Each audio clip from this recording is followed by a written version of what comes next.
Nobody signs up for a marathon thinking, hey, I hope that I learned something new about my nipples today. And yet, here we are. Like nobody. It's about to get personal, y'all. Get ready for too much TMI.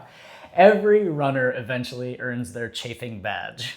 I think most runners think initially like, oh, then maybe this is just bad luck. But like, honestly, it's pretty predictable, especially if you live somewhere that isn't warm all the time. Yep. If you understand why it happens, you can prevent most of it.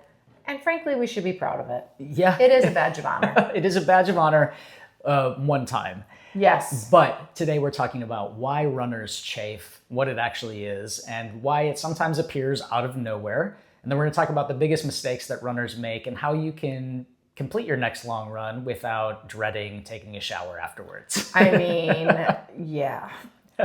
My recent bout of chafing was from a backpack that had a laptop in it. Running pack? A running pack, Okay. a commuter pack. And I've run in it dozens of times before. And because I had so much weight in it, it just hit me different. And I did not know until afterwards in the shower, and I knew instantly I was in for it. Well, it was and trouble. those wounds last forever. Yeah. It snuck up on me, and that was the inspiration for this episode. So let's talk about it. Don't be Coach Chris. First up, chafing is not caused by sweat. Sweat actually isn't the problem. It's friction, right? If you just sweat and there's no friction, you're good to go. But it's the fact that you're sweating, your skin is becoming more supple, maybe a little bit more irritated, and there's something rubbing against something, whether that's skin against skin or fabric against skin or Coach Chris's very heavy running pack against his skin.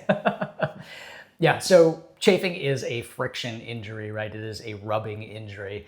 And there are a couple of culprits of this. And, I've heard runners say like, I've had this gear, I've had these shorts as an example for 2 years and they never caused chafing before. So what happened now? Like why now? There are a couple of different reasons for that.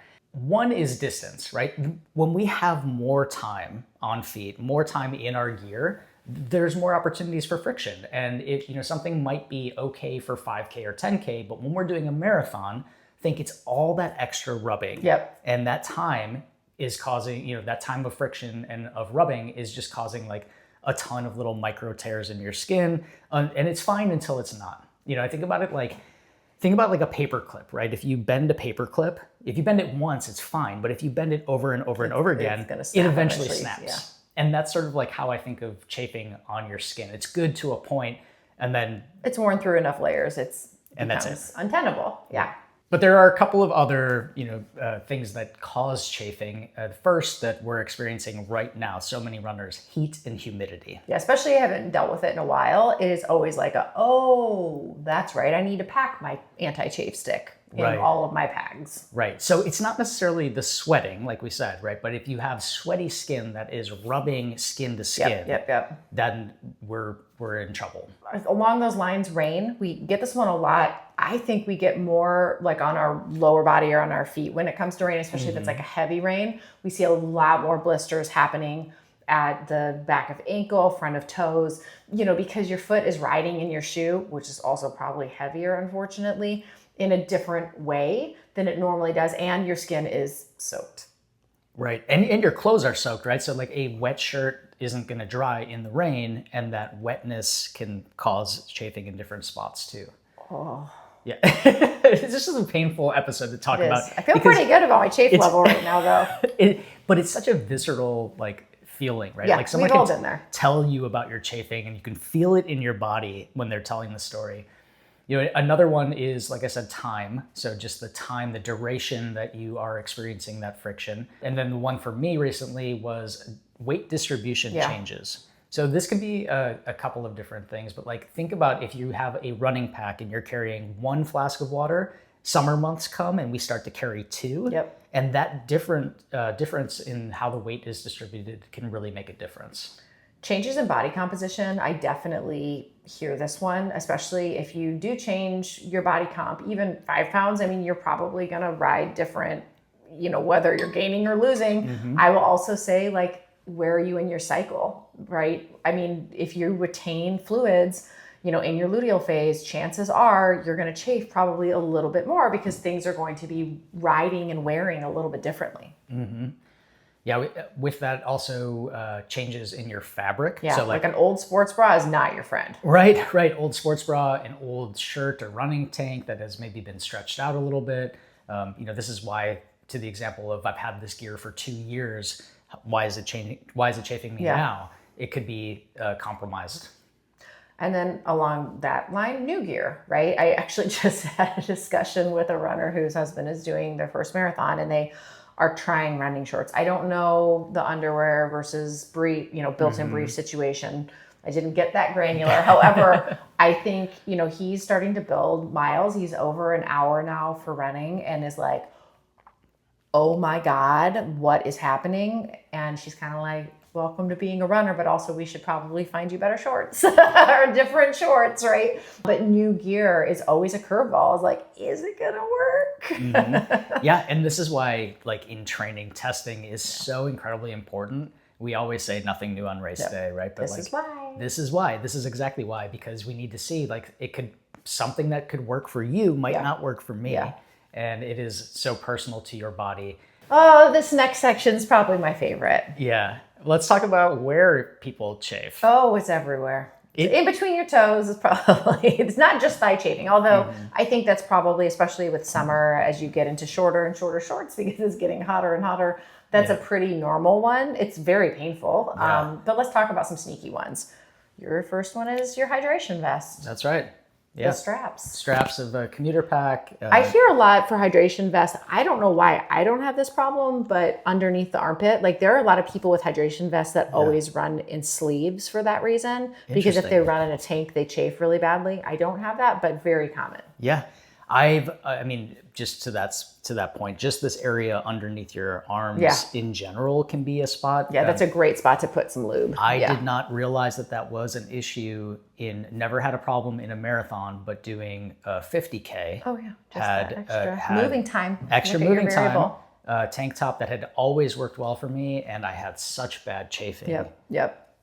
Next up, sports bra seams. We knew this one was coming, right? Sometimes I'll actually see the seam up here irritating people. Although I think the most common one is the big seam kind of that goes where your heart rate monitor goes. I mean, there are summers, and I think I've probably gotten smarter with my sports bra decisions, but there are summers that I just have like a permanent scab, you know, and it's just one, and I'm not wearing a heart rate monitor. That is just from a sweaty sports bra friction on my skin.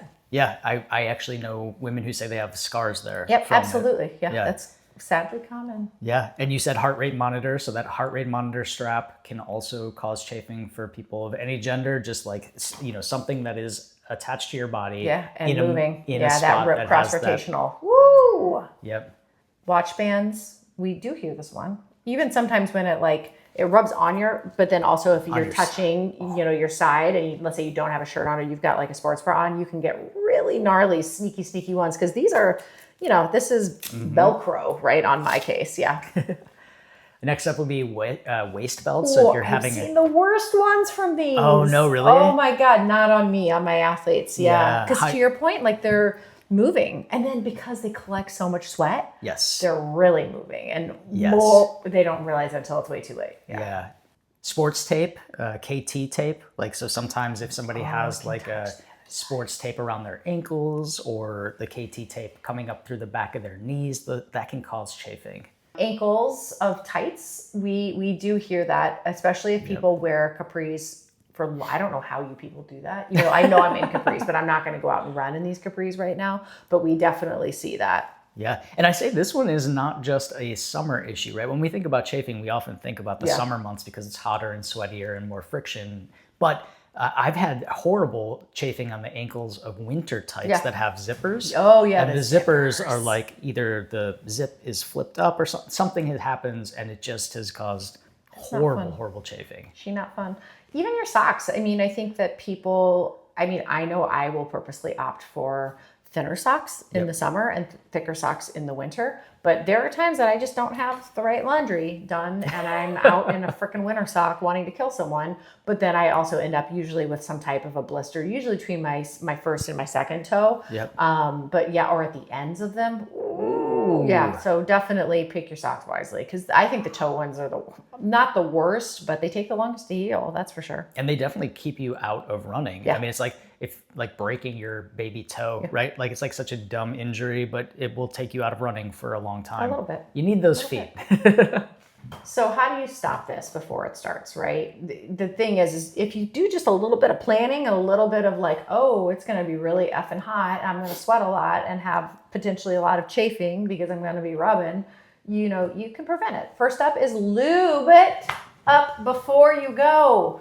Or cover the spot, like, oh, we didn't even talk about nipples. I can't believe we didn't talk about nipples. I mean, this for me is the most painful thing in a race. When I see usually a guy. Yep. I love all of these cute tanks and tops that have the perfs in them, but I will tell you, they will shred your nipples and they will make you chafe. Like, I don't care how much air you're getting on your body, it is not worth this. But you got to cover it up. The 11s. The 11s, right? Straight down. And sometimes it's just a 1. Right? And that's good. Yeah. It's good not to be an 11. It's good to be a 1, but you want to be a 0. You want to be a 0. You want to be a 0. So, cover it up. You can cover lube anything before you go. And I have these like little sticks that I think it's just easier for me than bringing like one big one everywhere. I just have them kind of stashed in different areas. Yep. But if you have a high friction area like nipples, they have nipple Band-Aids. Or any Band-Aid. I mean, any Band-Aid. You don't need to spend the extra money. No, just you gotta cover it up. It's so worth it. Yeah. I think this is a surprising one too, because this is one that people will do their long runs, not have an issue, but on race day, suddenly, for sure, all of a sudden they're like, how did this happen? But it's a different level of effort, and you're dumping water over your head. Yeah. Exactly. So with that, bring some lube with you, so reapply if needed. That's like another tip. You said the travel ones. I've seen people put Vaseline into a little little jar or even a plastic bag.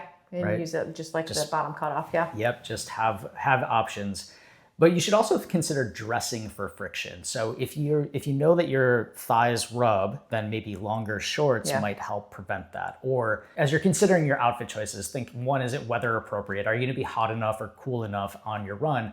But then 2, is anything gonna rub on me for the next 3 hours? Yeah. And where? Exactly. And where. And knowing those hot spots, I think, again, as us that have truly 4 seasons kind of get back into summer running when we are more likely to chafe, just because we got a lot more friction, usually more miles too. I always have that one run where I'm like, forgot my chafe stick. And just taking mental note of that. And now I just set it out in my clothes in the morning of okay, this is getting packed all together, right? Yep. That does really, really, it is crazy how even one quick whoop, whoop, it just helps so much. Yeah. And they look like deodorants in a lot of cases. So if you're going to put deodorant on before you go run, just put that on put your chafe stick on too. And if it's too late, you're going to know pretty quickly in the shower. And that We've all had our moments. A horrible, horrible feeling. So what do you do then? This is something that does, like you said, take a long time to heal. You want to wash it gently with soap. You don't need to put on peroxide or alcohol or any, Probably irritated enough. Yeah, exactly. So make sure it's clean, pat it dry, and then cover it. If it's like an open wound, you want to cover that so that, 1, you don't get more friction on that spot, but also so that it can appropriately heal. Yeah, and sometimes you can catch this and it's just like an irritation, and sometimes it's a full-blown blister, and then that progresses usually into something more weepy. So, depending on where you're at in that stage, just treat it accordingly.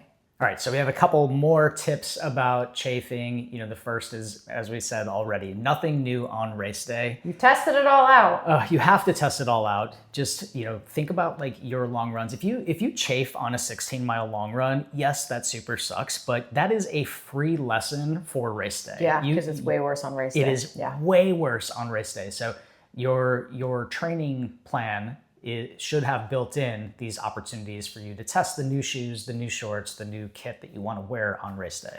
If you're a chafe master, my next one is to carry a travel size chafe stick on you for long stuff and long races. Honestly, in a pinch, a small tube of chapstick will work too. Only your own. Don't be using someone else's chapstick and giving them back. But it's the same idea, right? It's the exact same stuff. If you have a pair of shorts, say as an example, that are always causing you problems, it's time to let them go. Like, don't Don't force it. don't try to force it, even if they're cute. Like, listen, You can use them for strength. maybe, but maybe not. Maybe it's just time to let them go. Yeah, be thoughtful about your clothing choices. And really, body changes truly can, and even how you develop as a runner can change how and where you chafe. So even if your clothes haven't changed, you might have changed, and take that into consideration for sure. Yeah. All right, Coach Robyn, before we wrap up, what is the worst chafing that you've ever had? Mine probably actually isn't from running. It's probably from riding, Yeah. which happens. Like when you train for long distance stuff, you're going to need a good pair of shorts, need a good chamois, which I had. But you're also connected on a bike at the crotch, your feet, your crotch, and your hands, and that's it, right? Yep. So you're going to feel it somewhere. And I definitely was my whole saddle area. I remember getting into the shower and just screaming bloody murder. And Brian, my husband, has a background in cycling, and I was just screaming for him because I was like, you did not tell me that. And then I learned about chamois butter. Yeah. And then my life was so much better after that. But I think I did like 60 miles on just a regular pair of bike shorts with no chamois butter, like a dummy.